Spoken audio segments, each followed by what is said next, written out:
Bonjour et bienvenue à ce What the fuck Kev solo! Check. Tu vois-tu là, il y a... Attends, moi, donné à mon chat. Mon chat, il joue en tabarnak avec un genre de fil de boîte là. De cordon de boîte. On va le laisser en dessous de la porte. Ça va gosser après. Je commence le show puis je la voyais en arrière. Ah ouais, pogne, joue avec, est-ce pogne-la, tasse-toi! Bon, ben elle l'a pogné là. Ça va jouer avec. On va jouer avec ça. On start le podcast demain. Ah, c'était toute une journée aujourd'hui. Je me suis réveillé un matin. Je me suis réveillé un matin, ok? J'avais des choses à faire. Puis, juste pendant que j'étais dans ma douche, ça cognait à ma porte. Je compte pas qui cogne à la porte. Moi, j'habite en élevé avec des étages, genre. Fait que Chris, c'est qui? Puis, je me rappelle, il y avait mon concierge qui m'avait expliqué qu'il allait avoir des nouveaux propriétaires. Puis, il faisait une tournée des blocs appartements. Puis, il a pas confirmé de date et rien. Fait que je m'attendais à ce que ça soit ça, tu sais. Fait que là, j'étais genre, fuck man, c'est sûrement les nouveaux propriétaires. Puis là, moi, en théorie, je suis pas supposé avoir de chat. Je suis pas supposé avoir d'animaux de compagnie. Fait que là, je suis un peu dans le mal. Il y avait toutes les affaires des chats qui étaient un peu partout. Fait que je suis sorti de la douche avec ma serviette. J'ai ouvert la porte avec ma serviette, genre en chest mouillé. Puis là, les propriétaires étaient comme oh non, c'est correct, c'est correct, c'est correct, c'est correct. Non, it's good, it's good. C'est correct, on va pas venir visiter. Fait que je suis genre yes, yes. Là, finalement, ça m'a donné le temps de tout ranger les shit du chat dans le studio. Puis là, j'ai recroisé des propriétaires, ils étaient comme pas dans un genre de cour, si on peut dire, mais c'est pas une cour, là. C'est comme un genre de truc de secours, là. Comment t'appelles ça, man? Un balcon de secours, genre. Puis là, j'aurais dit, ah, vous pouvez venir visiter, mais là, j'ai pas le temps, j'ai 5 minutes, faites vite. Fait qu'ils sont venus visiter, c'est des nouveaux propriétaires. Je suis genre fucking content de mon glitch, du petit malaise. Ouais, je suis content. Mm. Ah, j'ai retrouvé ma formule de café glacé. Ah, ça a été toute une journée aujourd'hui. Je suis bien content. Euh, je voulais écouter le one-man show de Norman qui fait des vidéos. Parce que je me sens un peu... je fais de la projection par rapport à Norman, si je peux dire. Qui est un YouTuber qui fait de la scène, qui a commencé à faire de la scène. Fait que là, je suis comme, ah ouais, cool. C'est le fun de voir quelqu'un qui est justement un YouTuber puis qui commence à faire du stand-up.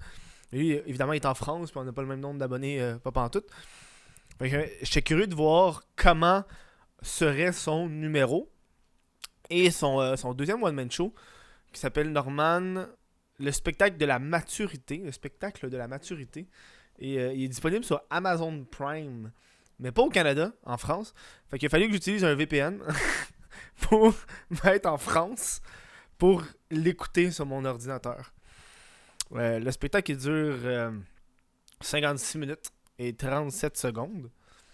Spectacle easy going. Euh, vous savez, moi, je suis pas un humoriste de profession intense. Je commence dans le milieu de l'humour. J'ai fait des cours à l'École nationale de l'humour. Pour les personnes qui écoutent le podcast, puis qui sont en Europe, au Québec, on a une école de l'humour qui s'appelle l'École nationale de l'humour. C'est vraiment une école dédiée à enseigner euh, l'humour et les procédés humoristiques à des gens. Euh, un grand nombre des vedettes québécoises dans le domaine de l'humour ont été justement à l'École nationale de l'humour. C'est vraiment un endroit où en 3 ans, tu apprends les procédés d'écriture, comment bien faire des blagues, ça t'apprend le début de la scène. C'est vraiment, tu sais, c'est comme des formations. T'sais. Fait que moi, j'ai pas fait un 3 ans, parce qu'habituellement, tu serais étudiant comme si tu étais à l'université. Là. Je fais ça pendant 3 ans. Moi, j'ai fait des cours de soir, donc des cours comme des cours récréatifs qu'on appelle. J'ai fait écriture. Au début de la pandémie, j'avais commencé stand-up. Ça a été interrompu à la moitié, donc j'ai eu le temps d'écrire 3-4 numéros. Puis après ça, en plein pendant la pandémie, j'ai fait un cours d'animation pour apprendre à animer. C'est les 3 cours que j'ai fait. Entre ces temps-là, j'ai lu le Stand-Up Comedy, The Book, par Judy Carter, qui est un crise de bon livre pour les gens qui parlent anglais et qui veulent commencer à faire du stand-up. Je le recommande. C'est comme un genre de livre slash cahier d'activité.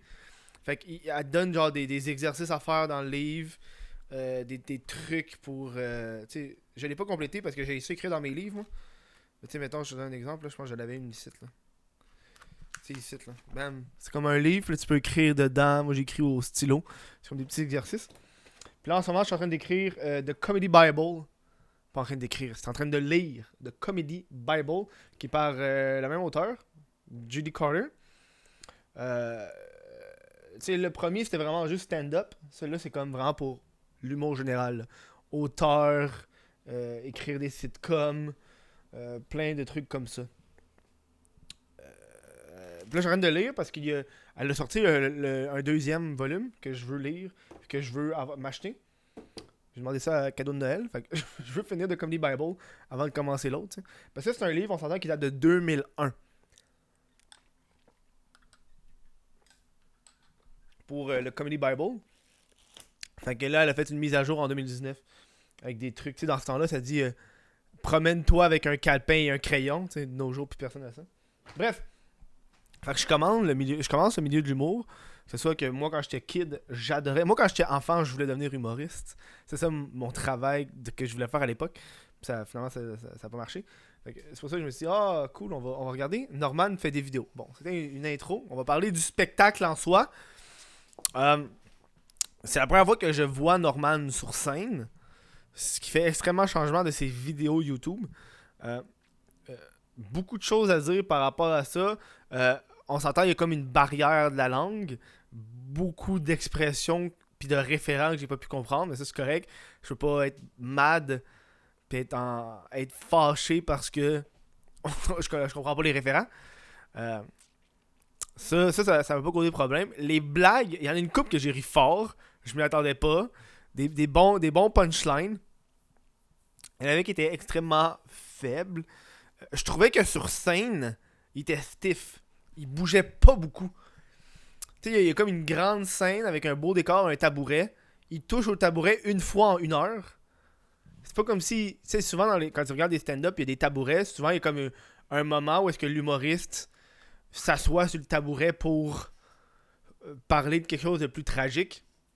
Dans le numéro à Norman, dans tout son stand-up, il touche pas au tabouret. Fait que j'étais juste genre... Sauf une fois, pour un gag. J'étais genre, Chris, ça sert à quoi le tabouret? Je trouve qu'il y a beaucoup de jokes qui auraient pu être poussés plus à un autre degré. Tu sais, José fait une bonne joke sur les strings.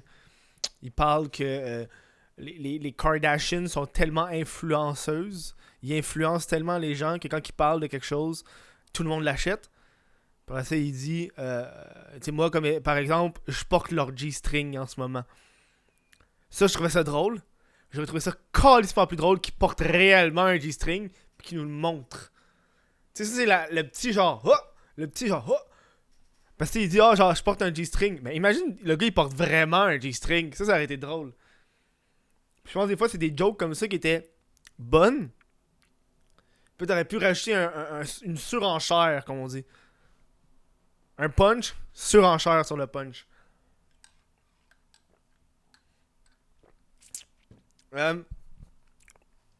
Honnêtement, c'est le genre de number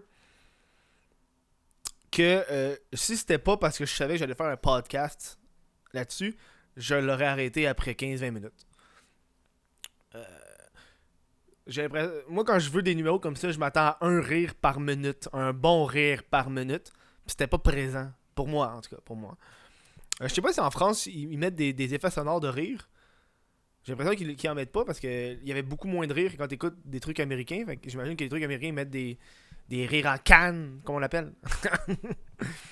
J'ai l'impression aussi que à certains moments, Norman me faisait penser à Hélène DeGeneres. Dans le sens que Hélène DeGeneres, qui est une animatrice américaine, quand j'avais commencé à écouter son one-man show sur Netflix, je la trouvais qu'elle était tellement détachée de la réalité. Elle, c'est une superstar millionnaire. Fait qu'elle apporte pas des trucs qui sont relatable. Je sais pas comment le dire en français, man. C'est d'anglicisme. Que tu te rapproches de ça. Tu sais, il parle que. Norman, il parle qu'il y a une femme de ménage. Puis là, je suis comme. Qui tabarnak a une femme de ménage? C'est personne, man. Juste les riches. Il parle beaucoup de Uber puis de commandes à emporter. C'est comme Uber Eats. Tu sais, mettons, moi, je mange du Uber Eats une fois semaine. Parce que je peux me le permettre. Mais tu sais, c'est pas tout le monde qui peut. Dans son entrevue, il parlait aussi qu'il voulait se détacher du YouTuber. Il voulait être perçu comme un humoriste. Puis moi, quand j'écoutais ce show-là, quand je suis embarqué dans le show, je me suis dit, je vais écouter normal comme si c'était un humoriste. Les 5 premières minutes, c'est lui qui parle, qui est un YouTuber, puis qui fait des views, puis qui fait des... Fait que t'as toujours ce rappel que c'est un YouTuber, malgré tout. Puis les référents qu'il fait, c'est des référents comme, il dit Fortnite, ou il dit des trucs très YouTube ou très web, sans explication suivante. T'sais, moi, je peux comprendre, parce que moi, je vis d'internet, mais il y a du monde qui serait là, puis qui serait comme, Fortnite, je me rappelle plus. Tu sais, avec une joke, pour te le dire, parce que, à part le monde qui sont âgés de moins de 30 ans, puis les parents qui ont des enfants, de genre adolescents, Fortnite, pas tant, tout le monde connaît ça.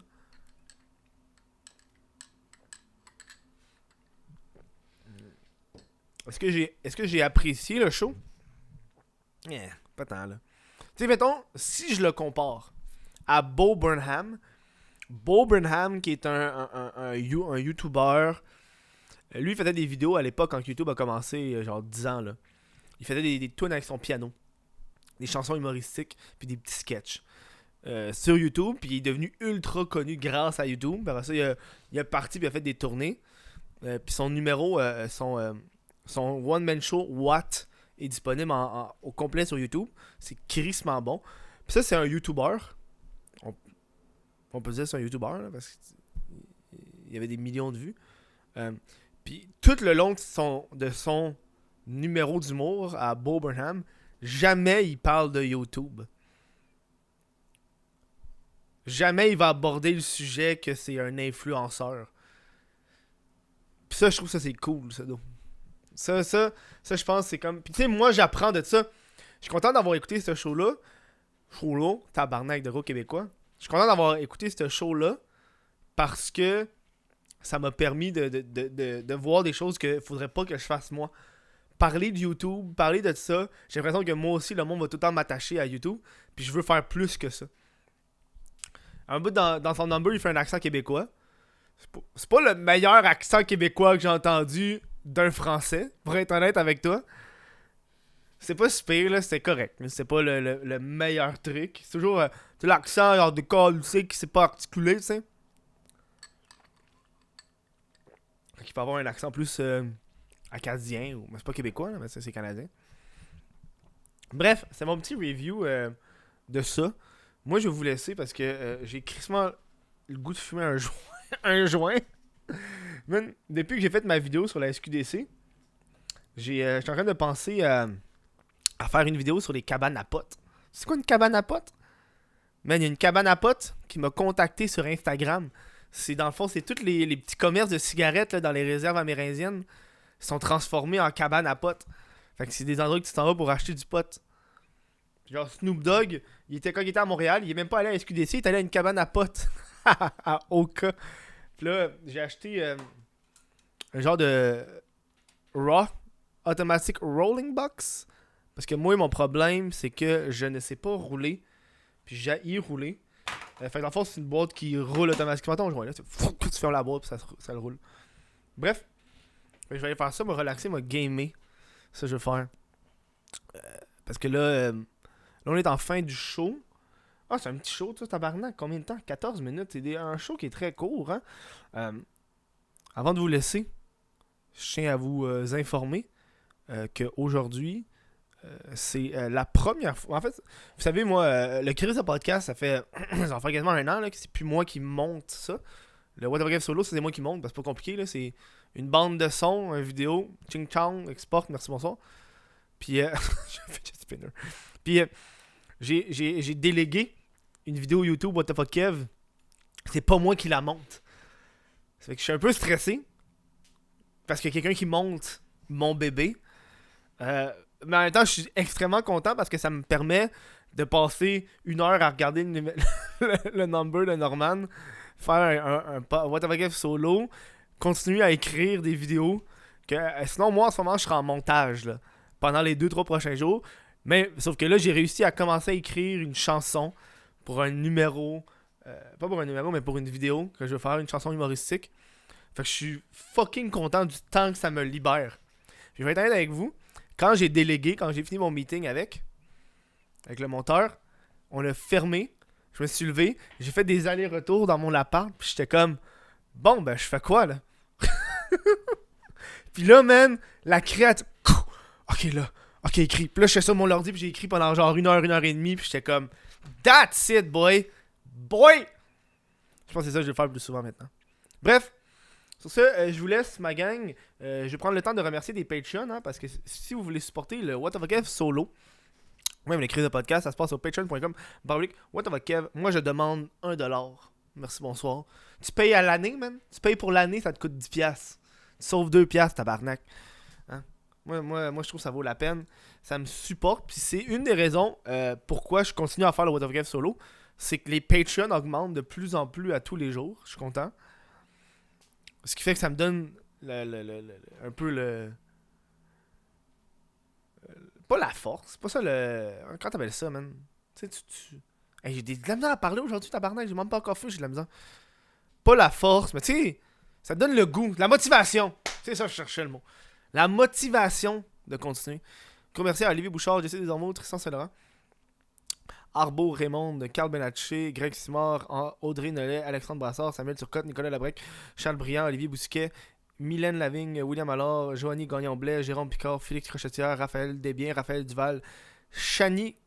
What the fuck? Chani Killiams. Je m'excuse si je l'ai crissement mal dit. Gros merci à vous de supporter le What the Fuck solo. Puis on se revoit à un autre show, je sais pas ça va être quoi. C'est ça la magie du What the Fuck solo, c'est je sais même pas c'est quoi d'avant. Là j'ai pogné le hockey, je m'excuse. Gros merci et à la prochaine.